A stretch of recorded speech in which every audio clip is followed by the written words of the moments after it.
এই মুহূর্তে চলে এসেছি ১ নম্বর কুর্মিতলা সার্বজনীন দুর্গাপূজা কমিটি পরিচালনায় জয় হিন্দ ক্লাব এবং লাইব্রেরি, এবং এখানেও চলছে জোর কদমে পুজোর প্রস্তুতি। পেয়ে গেছি এই ক্লাবের একজন মেম্বারকে এবং জেনে নেবো এবছরের কি থিম আছে এবং কি বাজেট এবং পুজোর কি প্রস্তুতি চলছে।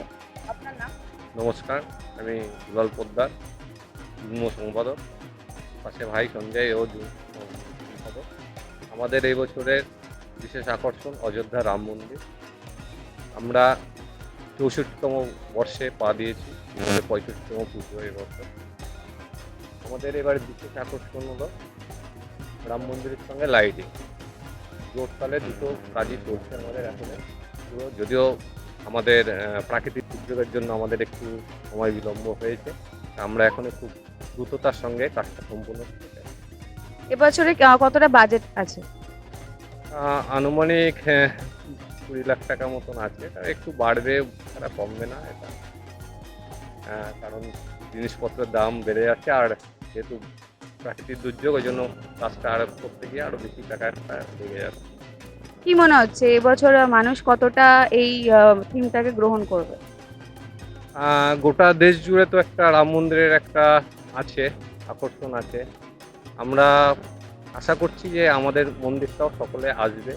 আমি সকলকে আবার অনুরোধ করব, আপনারা আসবেন, এখানে দর্শন করবেন। আমরা আপনাদের পূর্ণ সহযোগিতা করব, অবশ্যই আসবেন।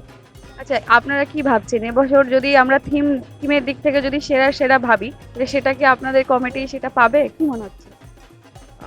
এটা তো বলা যায় না, তবে আমরা নিঃসন্দেহে আশা করছি যে আমাদেরটাই ফার্স্ট হবে। সবাই চায় যে আমি ফার্স্ট হব, এটা একটা সবার আশা থাকে, আমাদেরও আশা এটাই।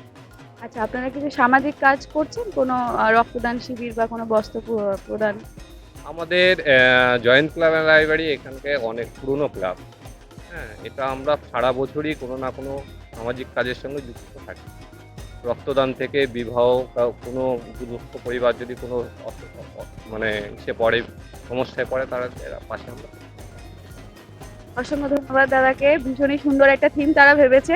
একদমই রাম মন্দিরের দর্শন যদি অযোধ্যায় গিয়ে না করা হয়, অবশ্যই ১ নম্বর কুর্মিতলায় আসতে হবে এবার পুজোতে, বিশেষ আকর্ষণ। আর আমি তো অবশ্যই আসবো এবং আপনারাও সকলে আসবেন। দেখা হবে সকলের সাথে। ধন্যবাদ।